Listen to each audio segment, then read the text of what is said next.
Guys, এ হচ্ছে আমাদের বাড়ির ঘুচু। ওর পাপা ওকে নিয়ে যায়নি, আর আমি ওকে ফোন দিইনি, তাই রাগ হয়েছে।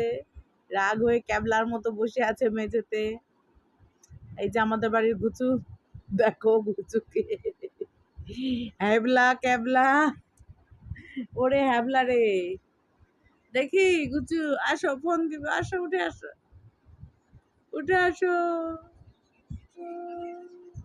ওলিও মলকি লিলি, মুখটা দেখো, লাগ হয়েছে, লাগ, লাগ হয়েছে, লাগ হয়েছে। ঠিক হয়েছে, ঠিক হয়েছে। আবার রাগ করে চল যায়, আবার রাগ করে বসে। ঠিক হয়েছে, পাপা নিয়ে যায়নি, ঠিক হয়েছে। আমি ফোন দিইনি, ঠিক হয়েছে। দেখি গুচু, দেখি দেখি দেখি, টাকা।